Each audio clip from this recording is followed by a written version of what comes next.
जीवन की शाम अर्थात वृद्धावस्था से हम सभी को गुजरना है। यह ऐसी अवस्था है जिसमें सहारे की आवश्यकता महसूस होती है।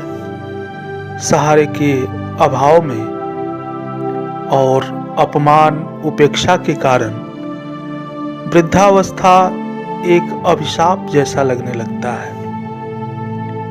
इस संतरासपूर्ण स्थिति से बचाव की हर मुमकिन कोशिश होनी चाहिए। हमारा आपका यह नैतिक और सामाजिक दायित्व है कि हम बुजुर्गों के साथ विनम्र और सम्मानजनक व्यवहार करें और उनकी गरिमा का पूरा ध्यान रखें। हम उनका संबल बने, उनका सहारा बने और एकाकीपन का शिकार उन्हें न होने दें। Welcome to the loud speaker class. I am Manoj Kumar Mishra. Today we are going to learn about lesson 11 from the rainbow of class 8th, the old Kaki. There was an old lady called Kaki. She crept because her hands and feet were very weak. Her husband had died long ago. She lived with her nephew Buddhi Ram. She had transferred all her property to him. Rupa was Buddhi Ram's wife. Buddhi Ram had 2 sons and a daughter लाडली। एक बूढ़ी औरत थी जिसे काकी कहकर बुलाते थे। वह रेंग कर चलती थी क्योंकि उसके हाथ और पैर बहुत कमजोर थे। उसका पति बहुत समय पहले चल बसा था। वह अपने भतीजे बुद्धिराम के साथ रहती थी।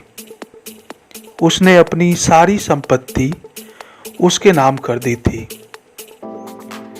रूपा बुद्धिराम की पत्नी थी। बुद्धिराम के 2 बेटे और 1 बेटी लाडली थी। The boys never behaved properly with Kaki. They used to tease her a lot.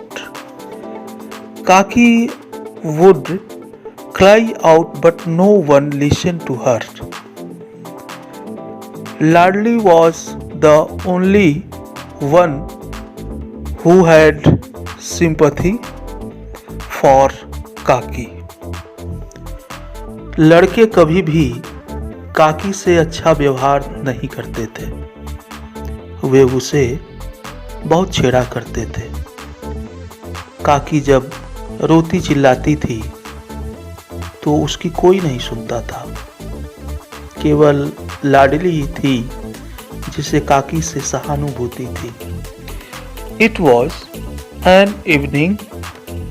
Sehnai was being played at Buddhiram's doorstep. It was his elder son's engagement. Celebrations were going on. Puris were being fried in kadhahi. The sweet smell of ghee and spices was in the air. एक शाम बुद्धिराम के दरवाजे पर शहनाई बज रही थी। वह उसके बड़े बेटे की सगाई का दिन था। समारोह चल रहा था। कढ़ाई में पूरियां तली जा रही थीं। घी और मसालों की भीनी महक हवा में थी। काकी was sitting in her room and it was dark inside. She could smell the crispy and sizzling puris. Images of puris floated before her eyes. She began to move slowly and crept close to the kadhai. When Rupa saw Kaki sitting close to the kadai, she lost her temper and shook Kaki with both her hands and hurled abuses at her. Old Kaki didn't speak a single word. She returned to her room. She felt insulted. काकी अपने कमरे में बैठी थी और अंदर अंधेरा था। वह खस्ता और गर्मा गर्म पूरियों को सूंघ सकती थी। पूरियों के चित्र उसकी आंखों के सामने तैर रहे थे। वह धीरे धीरे चलने लगी और कढ़ाई के पास पहुंची। जब रूपा ने काकी को कढ़ाई के पास बैठे देखा तो उसे गुस्सा आ गया। उसने काकी के दोनों हाथ झटक दिए और चिल्लाकर गालियां देने लगी। बूढ़ी काकी ने एक शब्द भी नहीं बोला। वह अपने कमरे में वापस आ गई। उसने अपने को अपमानित महसूस किया। The dinner was ready. All the guests had started eating. Kaki in her room thought not to go until she was called. The pleasant smell of food was tempting, but no one came to call her for dinner. Thinking she is not a guest, that she should wait for the call, she decided to go outside.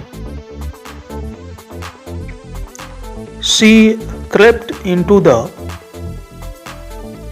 courtyard, but bad luck. One of the guests saw her and shouted, "Who is this old woman? Where has she come from? Be careful. She may touch someone." रात का भोजन तैयार था। सभी मेहमानों ने खाना शुरू कर दिया था। काकी ने अपने कमरे में बैठे सोचा कि वह जब तक उसे बुलाया न जाए उसे नहीं जाना चाहिए। खाने की लुभावनी महक उसे ललचा रही थी, परंतु उसे भोजन के लिए कोई बुलाने नहीं आया था। यह सोचकर कि वह मेहमान नहीं है जिसे बुलाने का इंतजार करना चाहिए, उसने बाहर जाने का निर्णय लिया। वह बरामदे तक रेंगती हुई पहुंची, पर एक मेहमान ने उसे देखा और चिल्लाया, "कौन है ये बूढ़ी औरत? कहाँ से आई है ये? सावधान रहो, कहीं ये किसी को छू न दे." पंडित Buddhiram became furious. He caught Kaki with his hands and dragged her into the room. Seeing this, Ladli felt really bad. She thought, what if Kaki had eaten before the guests? Would she had eaten all the puris? पंडित बुद्धिराम गुस्से में आ गया उसने अपने हाथों से उसे पकड़ा और उसके कमरे तक घसीट लाया। यह देखकर लाडली को बहुत बुरा लगा। उसने सोचा, तो क्या हुआ अगर काकी मेहमानों से पहले खा लेती? क्या वह सारी पूरियां खा डालती? It was 11 in the night. Everyone was sleeping. Ladli had not eaten her puris yet. She put them in her doll's basket and went to Kaki's room and said, "Get up, Kaki. I have brought puris for you." Kaki asked, "Has your mother sent these?" Ladli replied, "No, it's my share." Kaki finished all the puris, but she was still hungry.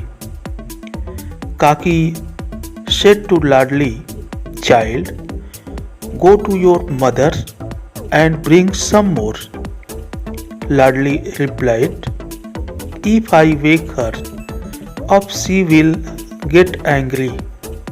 Kaki said, "Take me to the place where the guests ate." रात के 11 बजे थे। सभी सो रहे थे। लाडली ने अभी तक अपनी पूरियां नहीं खाई थी। उसने पूरियां अपनी गुड़िया के डिब्बे में डाली और काकी के कमरे में जाकर बोली, "उठो काकी, मैं तुम्हारे लिए पूरियां लाई हूं।" काकी ने पूछा, "क्या इन्हें तुम्हारी माँ ने भेजा है?" लाडली ने उत्तर दिया, "नहीं, ये मेरे हिस्से की हैं।" काकी ने सारी पूरियां खा ली, परंतु वह अभी भी भूखी थी। काकी ने लाडली से कहा, "बच्ची, अपनी माँ के पास जाओ और कुछ और पूरियां ले आओ।" लाडली ने उत्तर दिया, "अगर मैंने उन्हें जगाया तो वह गुस्सा हो जाएंगी।" काकी ने कहा, "मुझे उस जगह ले चलो जहां मेहमानों ने खाया था." लाडली took her and made her sit among the pattals. Kaki began to eat the food which was left over by the guests. Just then Rupa woke up. She did not find Ladli beside her. She went out into the courtyard and saw Ladli standing near the pattals. Kaki was picking the left over food and eating.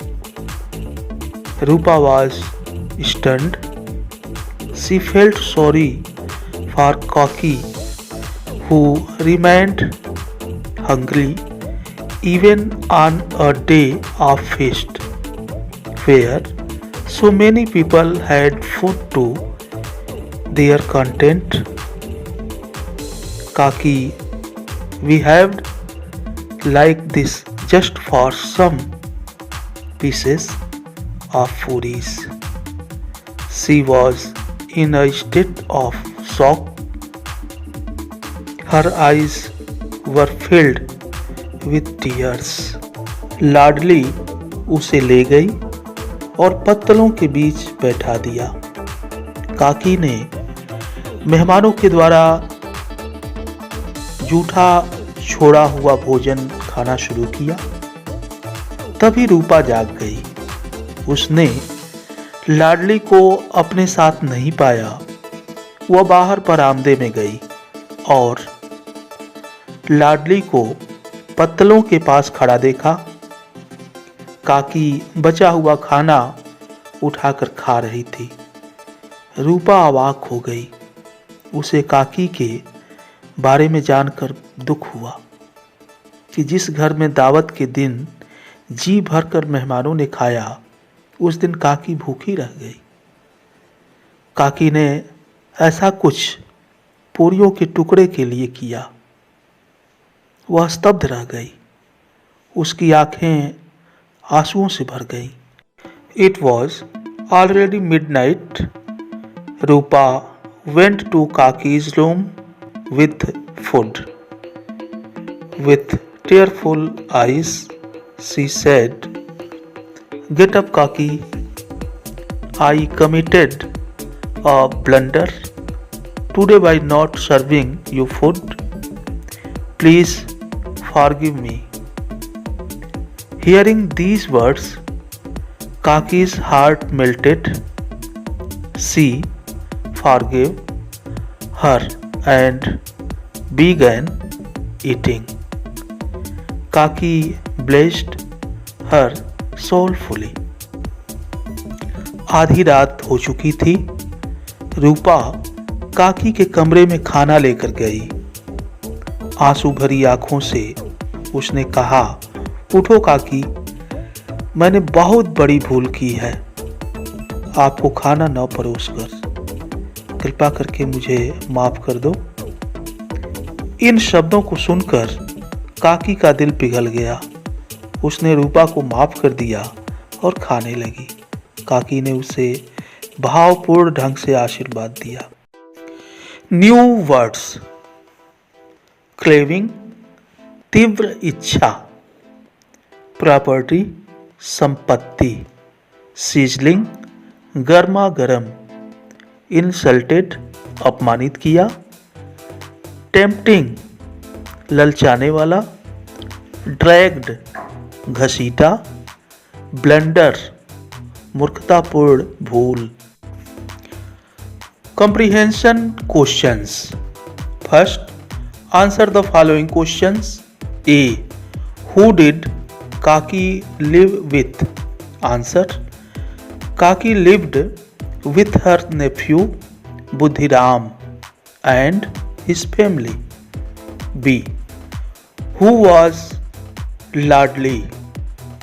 Was she sympathetic towards her Kaki? Answer. Ladli was Budhiram's only daughter. Yes, she was sympathetic towards her Kaki. C.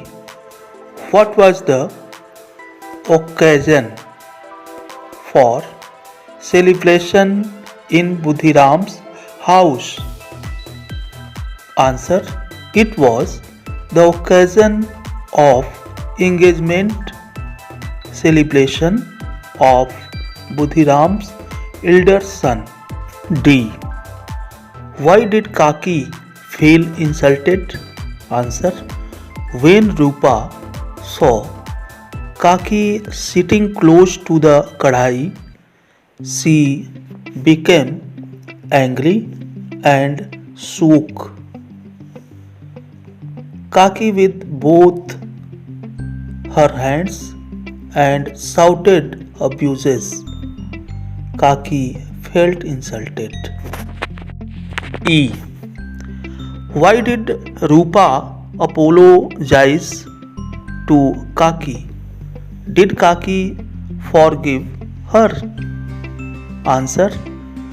Rupa apologized for committing a blunder by not serving food to Kaki when so many guests had enjoyed the feast.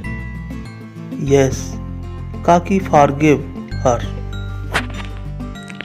F. Why did Pandit Budhiram become red with anger and what did he do? Answer.